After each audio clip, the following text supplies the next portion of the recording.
마가복음 10장에 보면 이런 이야기가 있습니다. 제자들 중에 두 사람, 즉 야고보와 요한이 예수님에게 은밀하게 찾아와서 장차 자기들을 높은 자리에 앉게 해달라고 자리 청탁을 합니다. 나머지 10 제자들이 이 이야기를 전해 듣고는 그 두 제자 요한과 야고보에게 심히 분노하죠. 화를 냅니다. 두 제자들의 행동이 얄미워서기도 하고, 나머지 제자들도 말은 안 했지만 똑같이 높은 자리에 앉아서 권세를 부리고 대접을 받고 싶은 마음이 있었기 때문이죠. 근데 두 명이 선수를 쳤기 때문에 화가 났습니다. 예수님께서 그들을 깨우치시면서 이렇게 말씀하셨습니다. 인자가 온 것은 섬김을 받으려 함이 아니라 도리어 섬기려 하고 자기 목숨을 많은 사람의 대속물로 주려 함이니라. 여러분, 이 말씀 속에는 예수님이 이 땅에 오신 이유 두 가지가 잘 정리되어 나옵니다. 뭐죠? 하나는 섬기려, 하나는 주려. To serve, to give. 예수님이 두 가지 목적 때문에 자신이 이 땅에 오셨노라고 제자들에게 그리고 우리에게 말씀하십니다. 다른 사람들을 섬기려고 오셨고 자신을 내어주려고 오셨습니다. 그리고 예수님은 실제로 그 길을 가셨죠.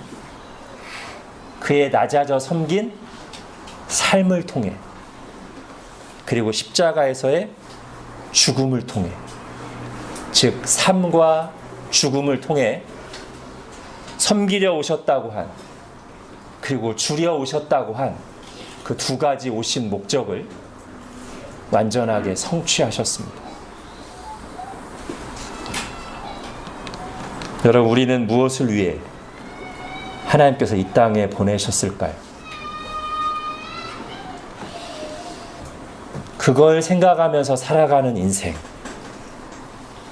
하나님의 말씀에서 내가 이 땅에 존재하는 목적을 분명하게 발견하고 참으로 그것을 나의 목적으로 받고 살아가는 인생이 복된 인생입니다. 예를 들면 웨스트민스터 소요리 문답 1문답이 그것의 큰 틀을 우리에게 보여주죠. 사람의 첫째 되는 목적이 무엇입니까? 하나님을 영화롭게 하고 그를 영원토록 즐거워하는 것입니다. 그걸 위해 우리가 이 땅 위에 있습니다. 그걸 위해 주님께서 우리를 이 땅에 보내셨습니다. 그런데 그 방식에 있어서 어떻게 할 것인가? 여러분, 예수님께서 제자들에게 내가 이 땅에 온 목적은 섬기려, 주려 합니다 라고 그때 말씀하신 이유가 무엇이죠? 다투고 있는 제자들에게, 높아지려고 하는 제자들에게 예수님이 이 땅에 오신 목적이 섬기기 위해서, 주기 위해서다라고 말씀하신 이유는 예수님이 그 길을 가실 것이라는 것을 말씀하시면서 너희도 그 길로 따라오라고,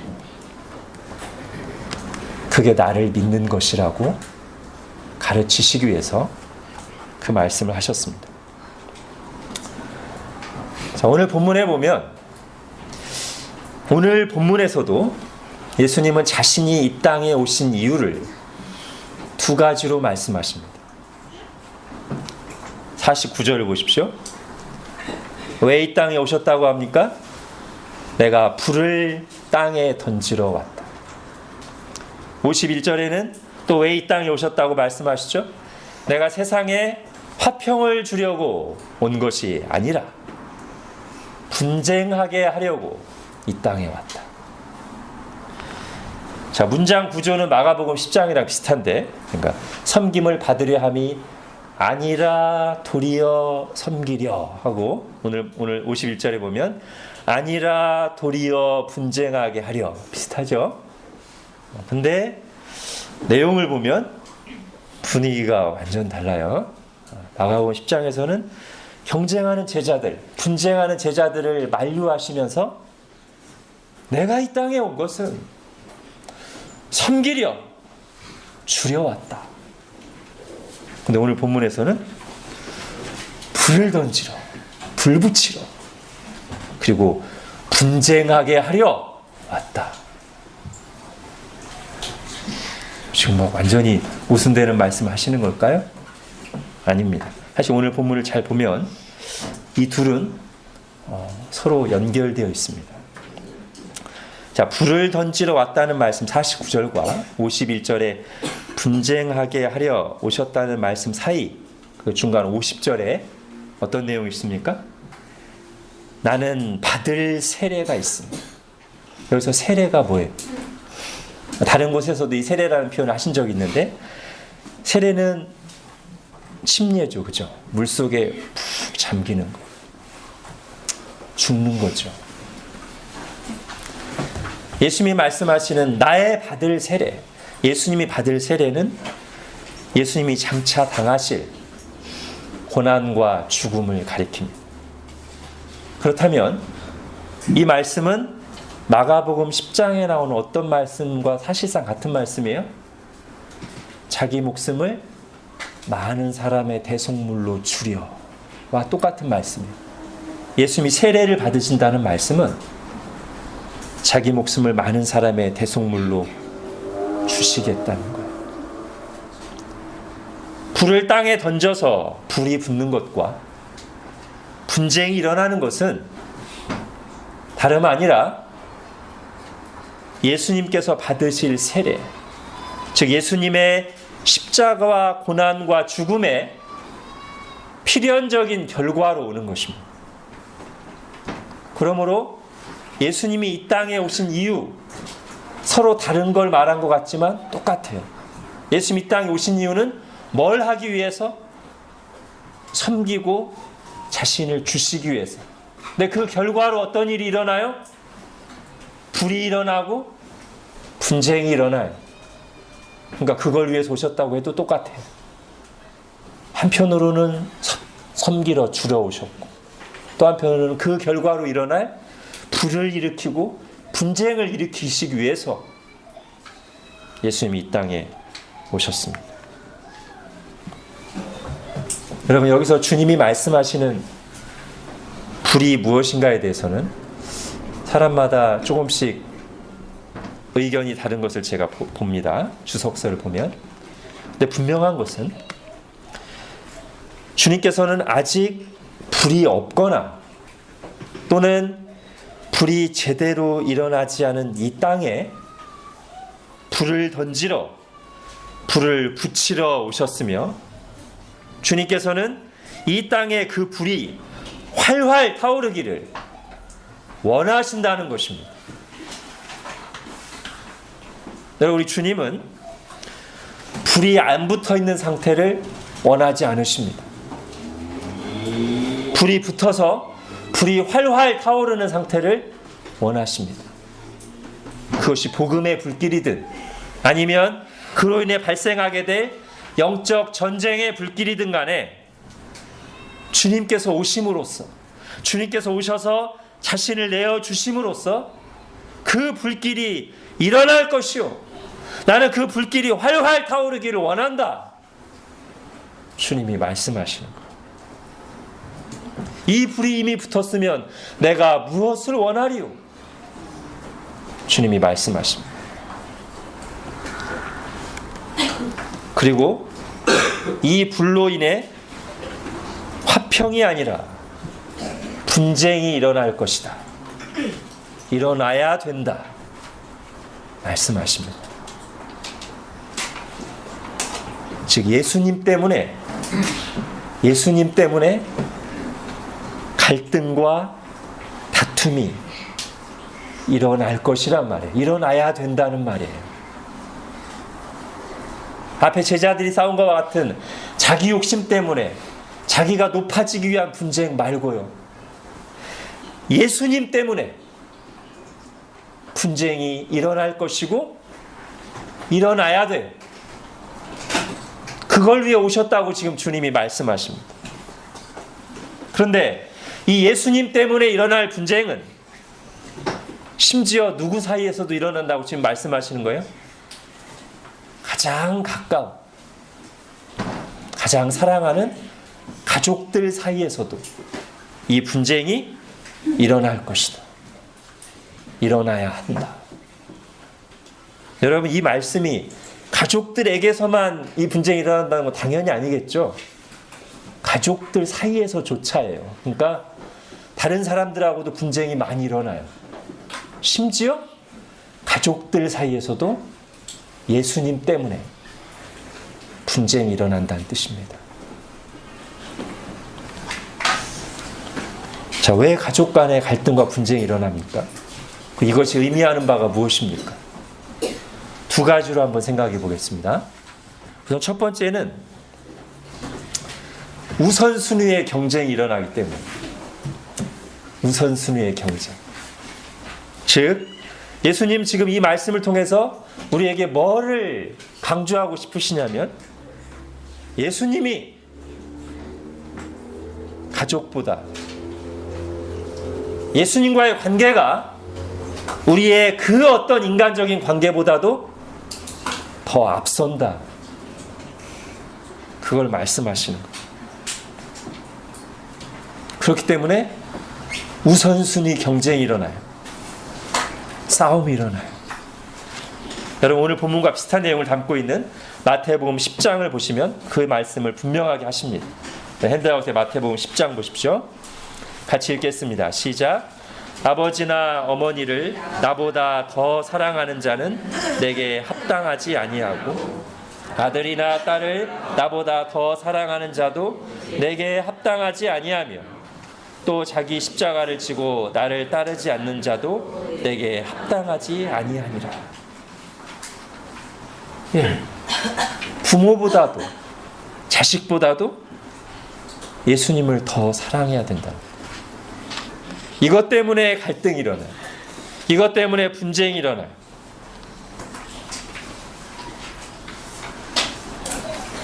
가족 간에 다른 걸로 싸우면 안 되겠죠. TV 채널권을 가지고 싸우거나 저녁 메뉴를 가지고 싸우거나 정치 성향 때문에 갈등하거나 돈 때문에 싸워서는 안 되겠죠. 그러나 예수님 때문에, 예수님을 최우선순위에 두고 사랑하기 때문에 싸움이 일어나야 한다. 일어날 것이다.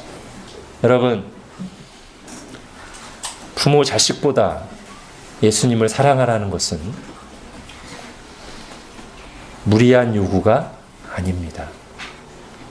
우리가 하나님이 누구인지를 안다면 이거는 너무나 당연한 것입니다.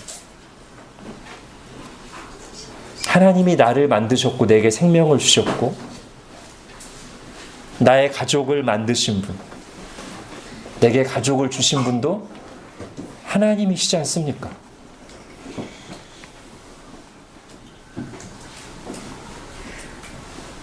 가족이 나를 사랑하는 것보다 비할 수 없이 나를 잘 아시고 사랑하시는 분이 하나님이시지 않습니까?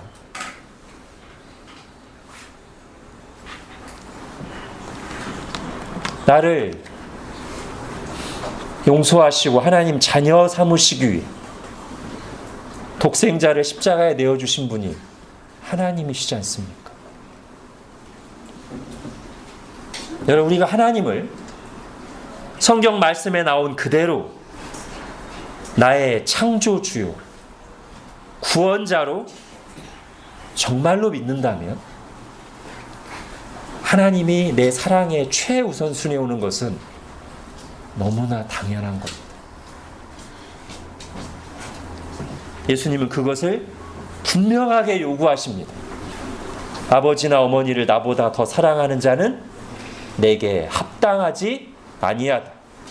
아들이나 딸을 나보다 더 사랑하는 자도 내게 합당하지 아니하다. 여러분 이걸 적용할 때 잘해야 되죠. 부모님을 정말로 사랑하고 공경하면서 이걸 적용해야지. 자식들을 정말로 사랑하면서 이 말씀을 적용해야지. 아내와 남편을 정말로 사랑하면서 이걸 적용해야지. 왼수처럼 여기면서 꼴 보기 싫다고 하면서 필요 없어. 나는 하나님만 사랑해. 이거 아닙니다. 믿지 않는 사람들이 부모를 사랑하는 것보다 훨씬 더 사랑하길 힘써야 되고요. 믿지 않는 사람들이 자녀를 사랑하는 것보다 훨씬 더 자녀를 사랑하기를 힘써야 되고요. 믿지 않는 사람들이 아내와 남편을 대하는 거랑 다르게 남편들은 그리스도께서 교회를 위해 자신을 내어주신 것처럼 아내를 사랑하기를 힘써야 하고, 아내는 교회가 주께 순종하듯 남편에게 순종하고 존중하고 사랑하기를 힘쓰면서, 그런데 더 사랑해야 될 분은 바로 그 남편을 주신, 아내를 주신, 그 부모님을 주신, 그 자녀를 주신 하나님을 사랑해야 된다는 거예요. 우리가 여로보암의 길 할 때 거듭 나눈 것처럼 하나님이 내게 주신 모든 것보다 그 모든 것을 주신 하나님을 가장 사랑해야 된다는 거예요. 그런데 바로 이것 때문에 전쟁이 일어난다는 거예요. 자, 두 번째는 왜 또 전쟁이 일어나냐면 빛과 어둠의 속성 때문입니다. 자, 복음이 전파될 때, 예수 그리스도가 전파될 때 일어나는 일을 비유적으로 말하면 어둠 속에 빛이 쫙 비치는 거예요. 이때 어둠 속에 있던 사람의 반응은 둘로 나뉩니다. 그 빛을 받고 빛으로 나와서 빛의 자녀가 되든지, 즉 빛에 소속된 사람이 되든지, 아니면 어둠 속에 계속 있었는데 빛이 비치니까 눈살을 찌푸리며 빛을 거부하며 계속 어둠 속에 있든지. 자, 빛이 없을 때는 다 어둠이었어요. 다 같이 어둠의 편이었어요. 어둠의 군대였어요. 그러니까 싸울 일이 없어요. 적어도 예수님 때문에 싸울 일은 없어요. 돈 때문에 싸우고 TV 채널 때문에 싸우지 예수님 때문에 싸울 일은 없어요. 근데 빛이 비추면 두 편이 생기는 거예요. 베드로전서 2장 9절에 너희를 어두운 데서 불러내어 그의 기이한 빛에 들어가게 하시니 아름다운 덕을 선포하게 하려 하시니, 그 빛에 들어간 빛의 자녀들이 생기고, 그 빛을 거부한, 빛을 싫어하는, 빛을 미워하는 어둠의 자녀들을, 원래 어둠의 자녀였죠, 남아있어요. 그러다 보니까 전쟁이 일어나요. 소속이 달라졌어요. 빛과 어둠은 원수관계인데 그 원수관계의 군대에 따르게 소속하게 되니까 싸움이 일어나요. 실제적으로 말하면 가장 기본적인 삶의 목적과 방향이 완전히 달라요. 빛의 자녀와 어둠의 자녀들. 기준이 달라요. 뭘 위해 사는지가 달라요. 삶의 우선순위와 추구하는 바가 달라요. 그렇기 때문에 갈등할 수밖에 없어요. 가장 단순한 예로 남편은 주일날 교회를 가려고, 아내는 싫어. 싸움이 일어나는 거죠. 이걸 시작으로 해서 삶의 모든 영역에서. 그리고 또 하나는 보다 근본적으로 그 배후의 활동에는 하나님과 어둠의 영들 간의 전쟁이 있기 때문에 하나님의 군대와 어둠에 속한 자들 사이에도 전쟁이 일어날 수밖에 없어요. 여러분, 이 싸움은 피할 수 없는 싸움입니다. 예수 그리스도를 따를 것이냐, 그렇지 않을 것이냐의 싸움이고, 여기에 우리의 영적 생명과 건강이 달려있기 때문에 반드시 싸워서 이겨야 돼요. 여러분, 이 싸움을 피하려고 예수님을 우선순위에서 뒤에 두거나 신앙을 타협할 때 우리는 그저 싸움을 안 하는 게 아니라 싸움에 진 것입니다. 이 싸움을 안 하는 것 자체가 싸움에 진 겁니다. 그 결과는 영적으로 눌리고 무기력해져서 끌려다니게 됩니다. 영적인 포로가 됩니다. 여러분, 다니엘을 한번 생각해 보세요. 다니엘은 몸은 포로였지만 영적인 포로는 아니었습니다. 그렇죠? 우리가 잘 알고 있죠? 감히 포로로 끌려간 신분이면서도 왕의 명령에 고분고분하지 않았습니다. 신앙을 지키기 위해서. 그래서 우리가 아는 다니엘이 있죠. 은혜가 충만한, 영적 생명이 살아있는 다니엘이 그래서 있는 것입니다. 만약에 다니엘이 부정한 음식을 어쩔 수 없지 뭐 주는 대로 받아먹고, 기도하는 30일 동안 기도하는 사람은 사자굴에 던진다고 하니까 그럼 기도할 수 없지 뭐, 이렇게 다 타협했다면, 싸우지 않았더라면 우리가 아는 다니엘은 없고, 사람과 상황에 그때그때 끌려다니는, 몸만 포로가 되어 있는 게 아니라 영적으로 포로가 되어 있는, 영적으로 무기력한 그런 벨드사살만이 있었을 것입니다. 여러분, 영화에서 전쟁 포로 본 적 있죠? 손과 발이 사슬에 묶인 채 비참한 상태가 돼요. 적군이 끄는 대로 이쪽으로 끄면서 저쪽으로 끄고, 자유가 없이 무기력하게. 근데 영적으로 그렇게 살아가는 사람들이 많아요. 많아요. 죄의 노예가 돼서 세상 정욕과 욕심에 이끌려서 그렇게 영적으로 무기력하게 살아가는 사람들도 많고요. 오늘 말씀에 나온 이 싸움을 피하려고 사람들 눈치 보느라고 두려움 때문에 늘 사람과 상황에 끌려다니며 계속 주님의 말씀에 순종하지 못하고 영적으로 무기력한 그런 삶을 사는 사람들이 많아요. 영적 싸움이 뭔지 모르는 신자들이 의외로 많아요. 주님께서는 우리를 당신의 군대로 부르셨는데 적군의 눈치만 보고 있는 군사들이 많아요. 그래서 하나님의 말씀은 가볍게 거스르면서도 하나님의 말씀을 따르기 위해 사람들의 말을 거스르거나 사람과 부딪히는 건 결코 해본 적이 없는 사람들, 그리고 그때 오는 어려움 속에서 정말 하나님 앞에서 말씀과 기도로 싸워본 경험이 없는 사람들이 많아요. 그래서 본인 스스로도 뭔가 영적으로 막혀있고 답답하고 하나님의 마음도 안타깝게 하는 사람들이 많아요. 여러분, 거기에는 싸움도 없지만 평화도 없습니다. 이상한 말처럼 들릴 수 있지만 이게 맞는 거예요. 싸움은 없어요. 근데 평화도 없어요. 무기력한 노예 상태만 있을 뿐이죠. 그럼 노예는 안 싸우죠?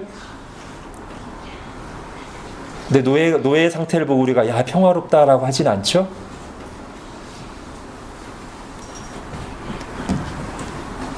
거기엔 참된 평안과 자유함이 없습니다. 오직 주님의 말씀대로 싸울 때 영적으로 생동하는 힘이 있고 참된 평화가 있습니다. 그래서 오늘 설교 제목이 전쟁과 평화예요. 여러분, 주님 말씀대로 순종하는 곳에는 고난도 있고 전쟁도 있어요. 오늘 주님 말씀대로 전쟁이 일어나게 돼 있어요. 근데 그 전쟁을 하는 곳에 주님이 주시는 참된 위로와 도우심과 평화가 있습니다.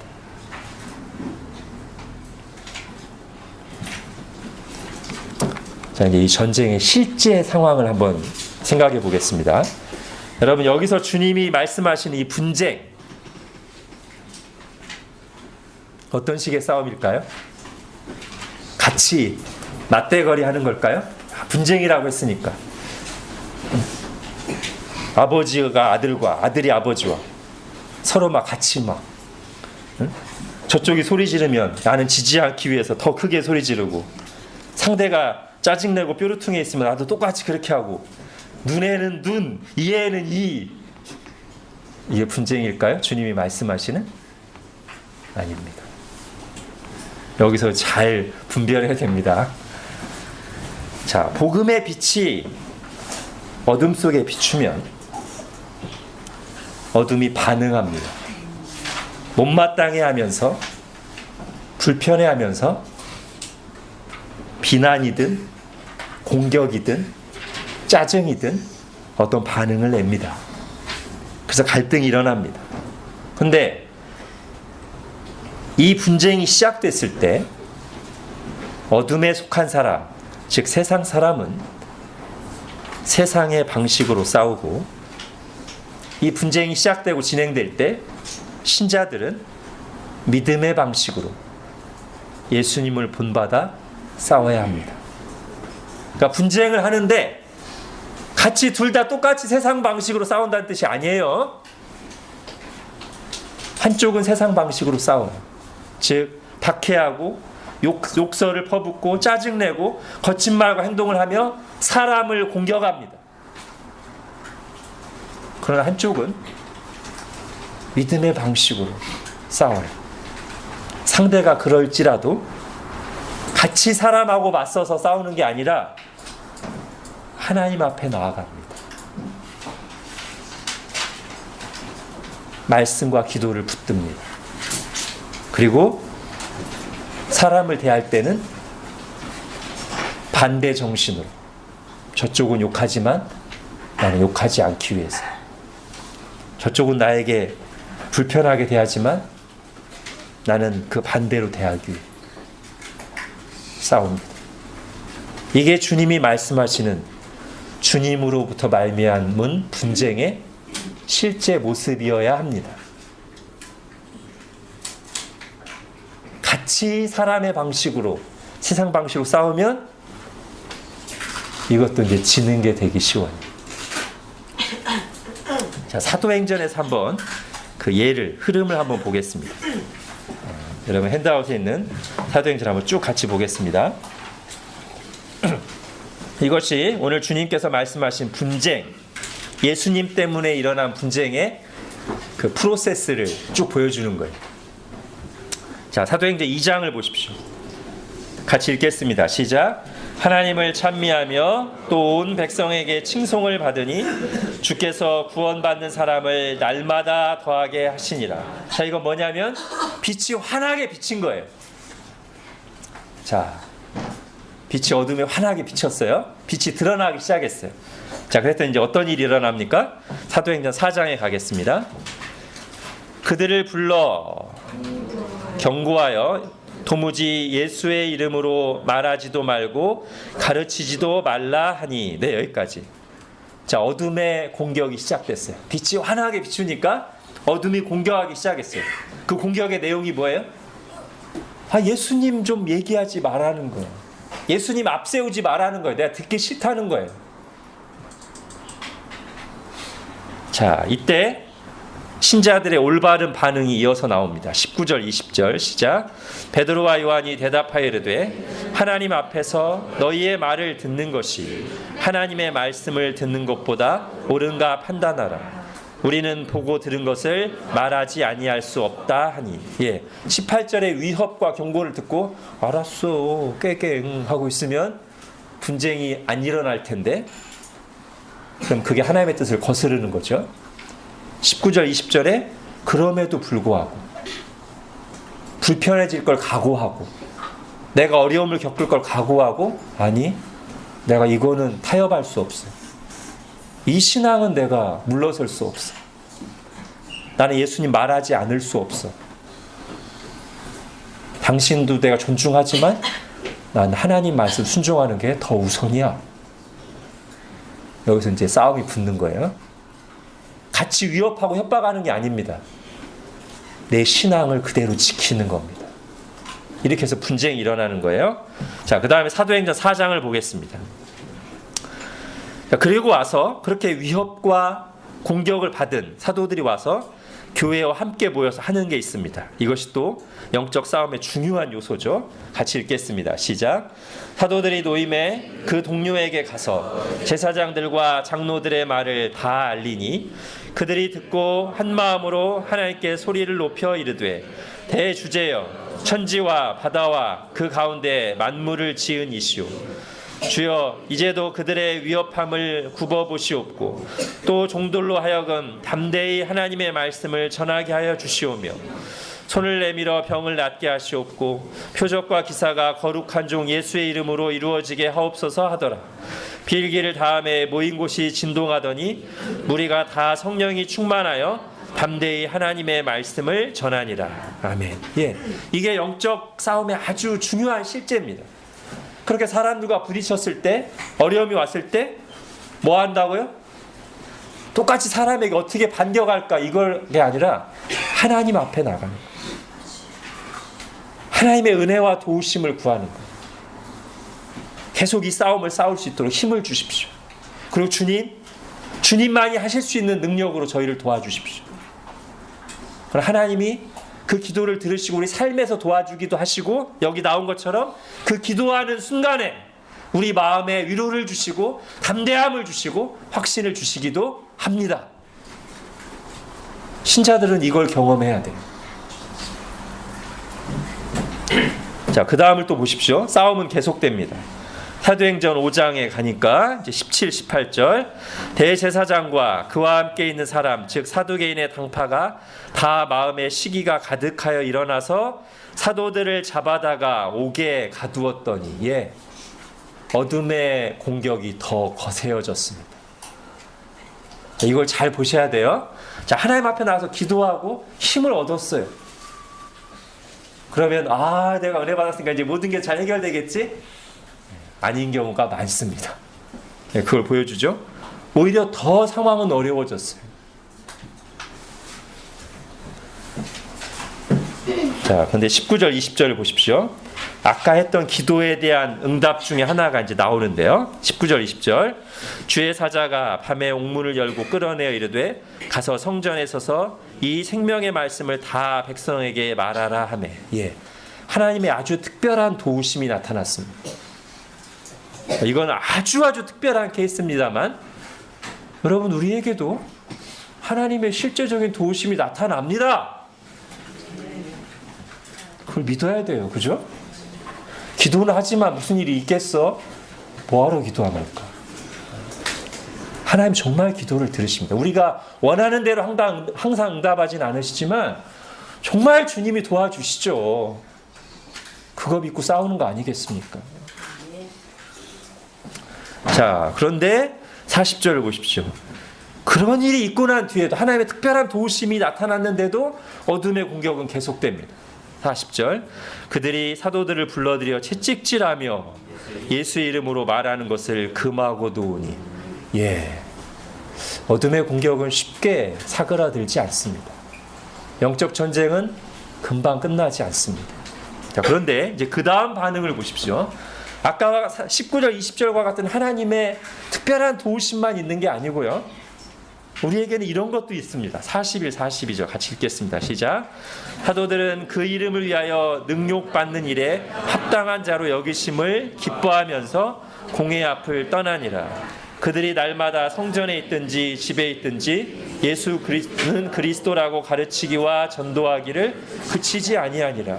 예, 하나님의 도우심도 경험했고 채찍질도 당했어요. 근데 이때 하나님이 주시는 힘과 위로로 낙심하지 않고, 아 그래, 내가 예수님 믿다 보니까 이런 일도 당하는구나, 할렐루야 하면서 가는 거예요.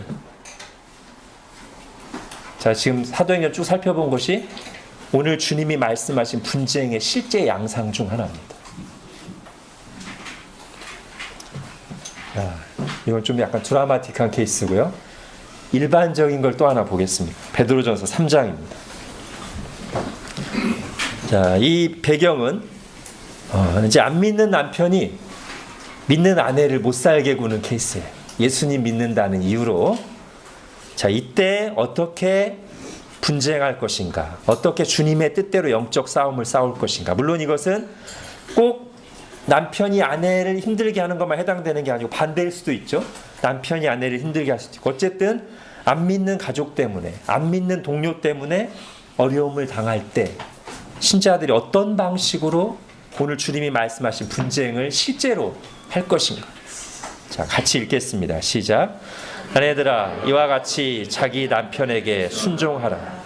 이는 혹 말씀을 순종하지 않는 자라도 말로 말미암지 않고 그 아내의 행실로 말미암아 구원을 받게 하려 함이니 너희의 두려워하며 정결한 행실을 봄이라. 악을 악으로 욕을 욕으로 갚지 말고 도리어 복을 빌라. 이를 위하여 너희가 부르심을 받았으니 이는 복을 이어받게 하려 하심이라. 예. 예수님 믿는 것 때문에는 남편 마음을 상하게 하고 다투지만 다른 부분에서 남편을 잘 섬기라는 거예요. 아내를 잘 섬기라는 거예요. 안 믿는 동료를 잘 선대해 주라는 거예요. 내가 예수님 믿는다고 나 힘들게 하지 마. 그것 때문에 나도 같이 짜증내고 맞대거리 하는 게 아니라 오히려 보란 듯이 예수님 믿는 사람답게 다르게 행동하라. 그게 주님이 말씀하신 분쟁의 바른 모습이에요. 자, 여러분, 이제 이런 싸움을 싸우려고 하면 힘들어요. 그죠? 그리고 사도행전에서 나온 전쟁이든 지금 읽은 베드로전서 3장과 같은 전쟁이든 간에 이런 치열한 전쟁이 지속될 때 이 전쟁의 성패를 좌우할 가장 중요한 영적 전장이 어디겠습니까? 우리의 마음이에요. 골방이에요. 사람들과 부딪히며 갈등할 때 우리 속에는 정말로 큰 두려움, 낙심, 신앙에 대한 회의, 사람에 대한 미움, 이기심, 이런 것들이 막 일어납니다. 그것은 우리의 연약함과 죄성에서 나오는 것이기도 하고, 또는 그 상황을 이용해서 우리를 어떻게 하든지 하나님으로부터, 신앙의 길로부터 멀어지게 하려고 어둠의 영이 뒤에서 충동질하는 거이기도 하죠. 이제 이때가 되면 정말 중요한 싸움은 사람과의 싸움이 아니고요, 바로 내 속에 일어나는 이 부정적인 생각들, 그거를 충동질하고 부추기는 어둠의 영들과의 싸움이 이제는 싸움의 정말 제일 중요한 전장이 돼요. 여기서 감정에만 끌려다니고 분별하지 못하고 눈에 보이는 사람과 상황하고만 계속 티격태격하고 있으면 이제는 이기기가 쉽지 않은 것이죠. 이 가장 중요한 싸움의 순간에 우리에게는 하나님의 말씀과 은혜가 절대적으로 필요합니다. 하나님께 기도하며 은혜와 도우심을 간구하는 것이 정말 절실히 요구됩니다. 그렇게 말씀과 기도 속에서 하나님이 은혜 주시는 은혜와 도우심으로 먼저는 어떤 일이 일어나야 돼요? 영적 전쟁 가운데 인간적으로만 바라보던, 그래서 부정적인 감정, 두려움, 낙심, 회의, 미움에 몰두해 있던 우리의 생각과 감정이 하나님의 말씀을 보고 부르짖으며 기도하는 중에 어느 순간 거기서 한 발짝 이렇게 빠지는 거예요. 네? 부정적인 생각에 우리가 완전히 빠져 있다가 말씀 보고 기도하면서 이렇게 빠져요. 그러면서 이 상황을 하나님의 관점으로 보기 시작하게 돼요. 이런 일이 일어나요. 일어나야 돼요. 그리고 그 다음에는 내 죄를 보게 돼요. 나의 자기중심적인 생각과 연약함과 감정을 보게 돼요. 처음에는 그 사람만 미워하고 이 상황만 탓하다가 하나님 말씀 앞에 설 때 나의 죄와 연약함을 보고 주님 앞에 도와달라고 그걸 내려놓고 싸우게 돼요. 그리고 그 다음에 누굴 봐야 돼요? 예수 그리스도를 봐요. 나를 위해 이것과는 비교할 수 없는 고난을 당하신, 십자가에서 죽으시고 승리하신, 지금 나와 함께 계시는, 이 모든 상황을 다스리고 계시는 하나님을 바라봐요. 그렇게 해서 계속해서 싸울 힘을 얻게 되고 다른 사람들을 조금 덜 감정적으로 대할 수 있게 되고 하나님의 은혜와 도우심을 실제적으로 맛보면서 여전히 힘들긴 하지만 위로와 평안을 경험하기도 하고 이러면서 영적으로 성장해 가는 거예요.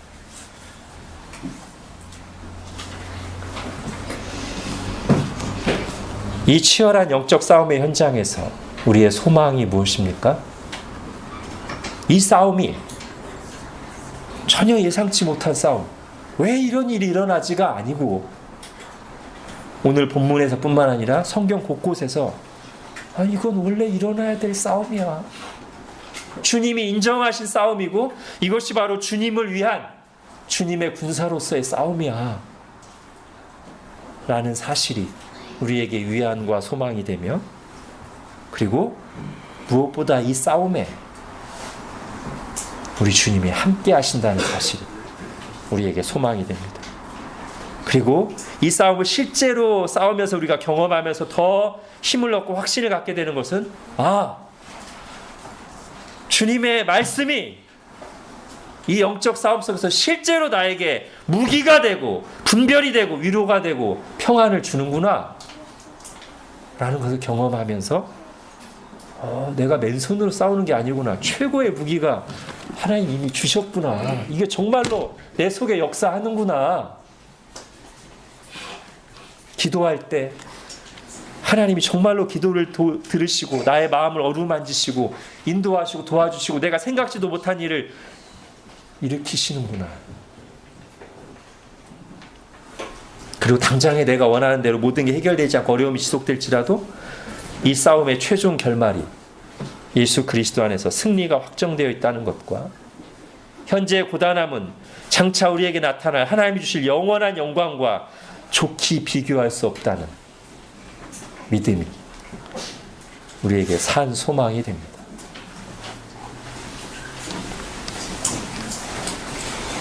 여러분, 우리는 예수 그리스도 안에서 하나님의 자녀로, 하나님의 백성으로, 그리고 예수 그리스도의 군사로 부름을 받았습니다. 이 땅에 있는 교회는 한마디로 전투하는 교회입니다. 싸움이 그친 교회는 최후 승리를 획득한 천상의 교회고요. 이 땅에 있는 보편 교회는 다 전투하는 교회입니다.